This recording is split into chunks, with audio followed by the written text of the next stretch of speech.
အားလုံးပဲမင်္ဂလာပါဆိုတော့ဒီနေ့မှာကြတော့အမတို့အဲ့လိုဂျာ process လေးပေါ့နော်ဂျာ process ဆိုပေမဲ့လည်းအရန်ကိုဒီလိုအမတို့ရဲ့ wet lab experiment မှာအရန်ကိုအရေးပါတယ်ဗါလဲဆိုတော့ in silico စောက်တဲ့ညီကိုအမပြောပြမယ်ပေါ့နော်အဲ့တော့ in silico ကအများသောအားဖြင့်ဆိုလို့ရှိရင်ဒါအမတို့ molecular biology ကိုလေ့လာတဲ့လူတယောက်အနေနဲ့လည်းအများဆုံးသုံးတယ်ပြီးတော့အမတို့ protein structure ကို predict လုပ်တဲ့အခါမှာလည်းသုံးတယ်ပေါ့နော်အဲ့လိုမျိုး platform တွေအများကြီးရှိတဲ့အထဲမှာအမတို့ဒီ molecular biology ကိုလုပ်ဖို့အတွက်ဒါအမတို့ပေါ့နော်လို့ platform တစ်ခုရှိရဲ့အဲ့ဒီဟာဘာလို့ခေါ်လဲဆိုလို့ရှိရင်ဒီ benchling လို့ခေါ်တယ်ပေါ့နော်ဆိုတော့ benchling ကဒါလူတိုင်းလုပ်လို့ရတယ် free ပဲပေါ့နော် free ပဲအဲ့ဒါကိုဒီတိုင်း download ဆွဲလိုက်လို့ရတယ်အမနဲ့လိုက်ပြီးတော့လေ့ကျင့်ချင်တယ်ဆိုလို့ရှိရင်ပေါ့နော်ဒါသူ့ရဲ့အဓိက purpose ကဘာလဲဆိုလို့ရှိရင်ဒါအမတို့ web lab experiment ကိုမလုပ်ခင်မှာပေါ့နော်ဒီလိုမျိုး computer ပေါ်မှာ confirm လုပ်တာဆိုတော့ဥပမာအနေနဲ့ပြောရမယ်ဆိုလို့ရှိရင်ဥပမာပေါ့နော်ဒါအမရဲ့ gene ကအမစိတ်ဝင်စားရဲဆိုတဲ့ gene ဥပမာဆိုလို့ရှိရင်ဒီရဲ့အရွက်ကနေပြီးတော့မှအပြာရောင်ကိုပေးနိုင်တဲ့ gene ပေါ့နော်။ဘာကြောင့်မို့လို့ဒီအရွက်မှာကအပြာရောင်ပေးရလဲဆိုတဲ့ဟာကိုmaybe ပေါ့နော်ဥပမာအနေနဲ့ပြောရအောင်ဒီ gene X ကြောင့်မို့လို့ဖြစ်နိုင်။ Okay အဲ့ဒီ gene ကိုအမတို့ကထဲထဲဝင်ဝင်လေ့လာမယ်ဆိုလို့ရှိရင်အဲ့ဒီ gene ကိုပုံမှန်အမတို့ဘယ်မှာလုပ်လဲဆိုလို့ရှိရင်လို bacteria မှာ transform လုပ်ကြည့်ရတယ်ပေါ့နော်ပြီးတော့မှအမတို့သက်ဆိုင်ရာအပင်မှာပြန်ပြီးတော့ကိုလိုတဲ့ပုံစံမျိုးနဲ့ text ပြန်လုပ်ရတယ်ဆိုတော့အဲ့ဒါနောက်ဆုံး step မှာထားလိုက်ပေါ့နော်အဲ့တော့ဒီဟာကိုတည်ပြီးဖို့အတွက်အမရဲ့ဗီဒီယိုမှတ်မိမယ်ဆိုလို့ရှိရင်ဒီရင်ပေါ့နော် vector လို့ခေါ်တဲ့ရင်လိုအပ်တယ်ဆိုတဲ့ဟာကိုလည်းအမဗီဒီယိုတစ်ခုမှာပြောပြပြီးသွားပြီအဲ့တော့ဒီရဲ့ vector ကအမတို့စိတ်ဝင်စားတဲ့ gene ကိုတဲတာဟုတ်မဟုတ်ဒီနှစ်ခုကဆက်သွားလားဆက်မသွားဘူးလားဆိုတဲ့ဟာကိုအမတို့ဒီလို wet lab experiment မလုပ်ခင်မှာဒီလိုမျိုးပေါ့နော် easily ကိုလို့ computer မှာ confirm အရင်လုပ်ကြည့်ရ step လို့လည်းပြောလို့ရတယ်ပေါ့နော်အဲ့တော့ဒါကိုအမတို့ဘယ်လိုမျိုးလုပ်လို့ရလဲဆိုတဲ့ဟာကိုဒီနေ့မှာပြောပြသွားမယ်ပေါ့နော်အဲ့တော့ဒီပုံမှန်ဆိုလို့ရှိရင်အမတို့ကလို့ DNA sequence ကြီးဆိုလို့ရှိရင် AGCT အဲ့လိုမျိုးပုံစံနေမြင်တယ်ကွာပြီးလို့ရှိရင်နည်းနည်းအရင်ခက်တယ်လို့မြင်ကောင်းမြင်နိုင်မိမယ်အဲ့ဒီ benchling ရဲ့သူ့ရဲ့အားသာချက်ကကြတော့အမတို့ဒီလိုမျိုးဒီတိုင်းကြည့်လို့ရတယ်ပြီးတော့linear form နဲ့ကြည့်လို့ရတယ် plasmid form နဲ့ကြည့်လို့ရတယ်အဲ့တော့အမတို့ဘာကိုပဲ design လုပ်လွယ်တယ်ပေါ့နော် okay အဲ့တော့ဒီနေရာမှာဘာအရေးကြီးလဲဆိုလို့ရှိရင်ဒီနှစ်ခုဆက်သွားဖို့အကြောင်းဖန်လာတဲ့ဟာကအဲ့ဒီဟာကအဲ့ဒီဆက်သွားဖို့အတွက်အရန်ကိုအရေးပါအရာရောက်တဲ့နေရာမှာရှိတာကဘာလို့ခေါ်ရလဲဆိုလို့ရှိရင်အမတို့ primer လို့ခေါ်တယ်ပေါ့နော်အဲ့တော့ဒီ primer မှန်တယ်ဆိုလို့ရှိရင်ဒီ PCR product ကဖြစ်ဖို့ chance ကပိုပြီးတော့များတယ်အဲ့တော့ဆိုလိုတာဥမာအနေနဲ့ဆိုလို့ရှိရင်ခုနကအပြာရောင်ပေးနိုင်တဲ့ gene နဲ့ဒီအပြာရောင်တည်ပေးတဲ့ vector နဲ့ဒီနှစ်ခုကြားမှာအမတို့ကအဲ့လိုမျိုးပါနော်ဒီလို n နှစ်ခုကလာပြီးဆက်ဖို့ဆိုလို့ရှိရင်ဒီ primer လို့ခေါ်တဲ့ဟာကအမတို့ဒီ primer ကိုတေချာ design လုပ်ရမယ်ပေါ့နော်အဲ့တော့တကယ်တမ်းဒီ primer မှာ design လုပ်ပြီးဆိုလို့ရှိရင်အမတို့ဘာရဲ့အခန်းကဏ္ဍကိုလည်းထည့်သွင်းစဉ်းစားရမှာလဲဆိုလို့ရှိရင် overhang လို့ခေါ်တဲ့အခန်းကဏ္ဍကိုလည်းထည့်သွင်းစဉ်းစားရမယ်ပေါ့နော်အဲ့တော့ပုံမှန်က overhang plus primer အဲ့တော့ပုံမှန်အဲ့ဒါကိုအမတို့ဘယ်လိုမျိုးစဉ်းစားလို့ရလဲပေါ့နော်ဘယ်လိုစဉ်းစားလို့ရလဲဆိုလို့ရှိရင်ဒါအမတို့မှာဆိုလို့ရှိရင်ပေါ့နော်ဒီလို cloning မှာဆိုလို့ရှိရင်ဘာရှိမလဲဆိုလို့ရှိရင်အမတို့ traditional cloning လို့ခေါ်တဲ့ဟာရှိမယ်ပြီးတော့အခုနောက်ပိုင်း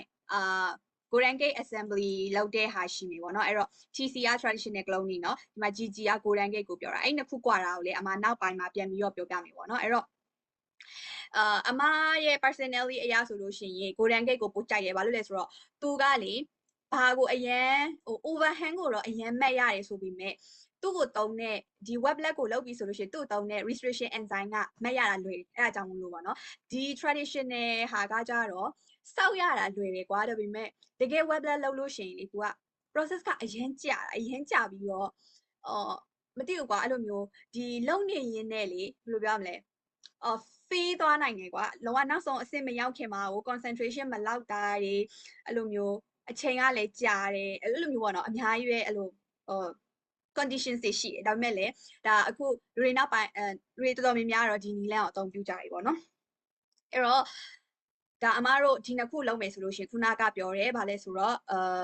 primer ကိုအရင်ဆုံးတွားကြည့်မယ်ပေါ့နော်အဲ့တော့ဒီ primer ဆိုတာကသူကဘာလုပ်ပေးရလဲဆိုလို့ရှိရင်ဒါအမတို့ဒီမှာဆိုလို့ရှိရင်ဒါအမတို့စိတ်ဝင်စားတဲ့အပြာရောင်ပေးနိုင်တဲ့ genes အဲ့ jeans ကအမားတို့ဥမာနီနဲ့အရန်ကိုရှားတယ်ဒီရဲ့အရွက်ကဒီရဲ့ jeans ကအရန်ကိုရှားတယ်အမားတို့ဒီမှာတစ်ခုပဲရှိတယ်အဲ့ဒီဟာကိုအမားတို့က amplify လုပ်ရမှာ okay အများကြီးရောက်လာအများကြီးရှိအောင်လုပ်ရမှာပေါ့နော်အဲ့တော့အဲ့ဒီဟာကိုအမားတို့ PCR လုပ်တယ်လို့ခေါ်တယ်အဲ့ဒီအမား PCR လုပ်တဲ့ဗီဒီယိုမှာလည်းပြောထားတယ်ပေါ့နော်အဲ့ဒီထဲမှာမှအရေးကြီးတာကအမားတို့အရင်ပြောတယ်အဲ့လို forward primer နဲ့ reverse primer အရေးကြီးတယ်ဒီနှစ်ခုကဒီဟာကဗာလဲဆိုတော့5 prime to 3 prime သွားတယ်ဒီဟာက3 prime to 5 prime သွားတယ်ဆိုတော့အဲ့နှစ်ခုကဒီလိုသွားမှာဒီရဲ့အမားတို့လိုချင်တဲ့ gene ကထွက်လာမှာဒီလိုမျိုးပေါ့နော်လို့အပြိုင်သွားမှာအဲ့ဒါဆိုလို့ရှိရင်ဒါအမားတို့အဲ့လို amplify product တွေအများကြီးရလာပြီးဆိုတော့မှဒီခုနကအမားတို့ရဲ့ vector နဲ့ပြန်ဆက်မယ်ပြီးလို့ရှိရင် transformation လုပ်မယ်အဲ့လိုပုံစံမျိုးပေါ့နော်အဲ့တော့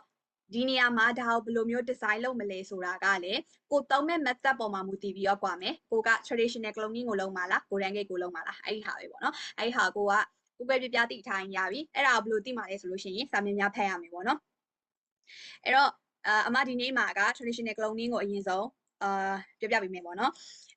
တကယ်လို့အမရဲ့ဒီ factor အကြောင်းကိုမမိသေးရဆိုလို့ရှိရင်ဒီမှာအမတို့ရဲ့ biology မှာလေဒီဟာကို map လို့ခေါ်တယ်เนาะအဲ့လိုမြေပုံလို့ပဲဆိုပါတော့ဥမာအနေနဲ့အမတို့ဒီအပြာရောင်ပေးနိုင်တဲ့ gene ကိုဘယ်မှာထည့်ရမှာလဲပေါ့เนาะအဲ့လိုအမတို့ရဲ့ destination ကို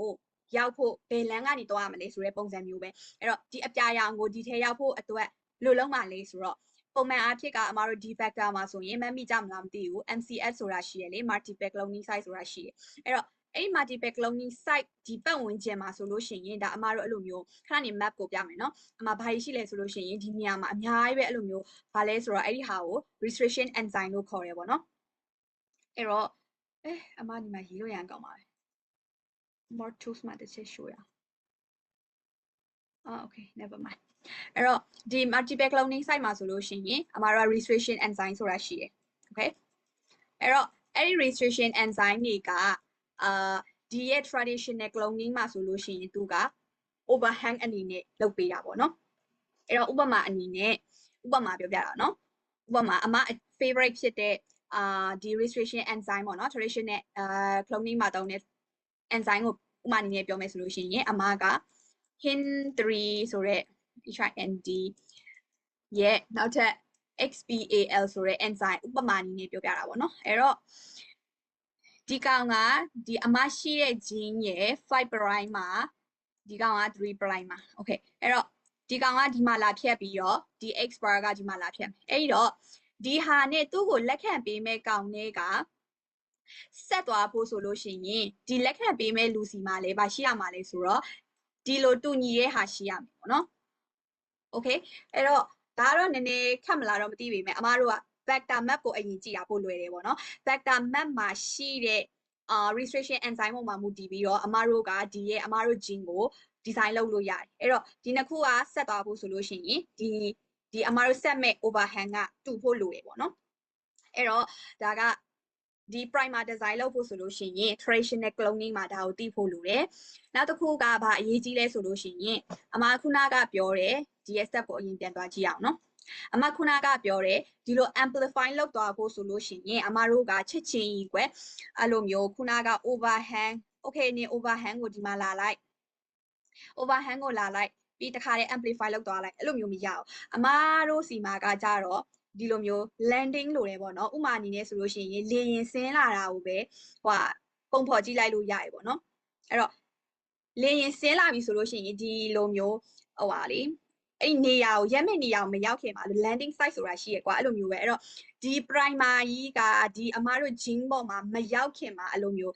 နည်းနည်း land လေးတိတိလေးပေးရသေးရပေါ့နော်အဲ့တော့ဒီရှေ့မှာအမတို့နည်းနည်းထည့်ရတာရှိသေးတယ်အဲ့တော့အဲ့ဒီဟာကိုဒါခဏနေအမဒီ part 2မှာပြောပြပေးသွားမယ်ပေါ့နော်အဲ့တော့ဗီဒီယိုလည်းအရင်မရှိချင်တော့အမပြန်ပြီးတော့ချုပ်ပေးရမယ်ဆိုလို့ရှိရင်ခဏနေ part 2မှာဘာကြောင့်ပြောပြမှာလဲဆိုတော့ traditional cloning အကြောင်းကိုပြောပြမယ်အဲ့ traditional cloning မှာဆိုရင်ကိုယ်မှာစိတ်ဝင်စားတဲ့ gene ရှိတယ်အဲ့ဒီစိတ်ဝင်စားတဲ့ gene ကိုဒီထဲမှာထည့်ဖို့ဆိုလို့ရှိရင်ဘာရဲ့ row ကအရေးကြီးလဲဆိုတော့ primer ရဲ့ row ကအရေးကြီးတယ်အဲ့ဒီ primer စားဖို့ဆိုလို့ရှိရင်အမတို့ landing site နဲ့ overhang လို့မယ်ပြီးတော့အမတို့ရဲ့ primer လာမယ်အဲ့တော့ဒီ overhang ကလည်းအမတို့သုံးမဲ့ vector ပေါ်မှာမူတည်ပြီးတော့ဒီနေရာမှာရွေးချယ်စရာတွေအများကြီးရှိတယ် အဲ့ဒါကိုမှအမခုနဥပမာ hint 3နဲ့ xpal ဆိုတဲ့ဟာကိုပေးသွားတယ်ပေါ့နော်အဲ့တော့ဒီဟာကိုလည်းဖြတ်ဒီဟာကိုလည်းဖြတ်ပြီးလို့ရှိရင်enzyme နောက်ထပ်တစ်ခုသုံးပြီးတော့သူတို့နှစ်ခုကိုဆက်လိုက်လို့ရှိရင်ဒါအမတို့ဒီရဲ့ gene ကိုဒီရဲ့ vector ကဒီလိုမျိုးပေါ့နော်အဲ့လိုတည်သွားပြီးတော့အမတို့လိုချင်တဲ့အဲ့လို signal ပဲဖြစ်ဖြစ်အယောင်ပဲဖြစ်ဖြစ်တစ်ခုခုပေါ့နော်အဲ့ဒီဟာကို wet lab မှာလေ့လာလို့ရတယ်ပေါ့နော်အဲ့တော့ဒီနေ့ကတော့ဒါအရင်အကြံဖြင့်ပြောပြတာပြီးလို့ရှိရင်ဒီလိုမျိုး apps ထဲမှာတစ်ချက်အမတို့ဟွာလုပ်ကြည့်မယ်ပေါ့နော်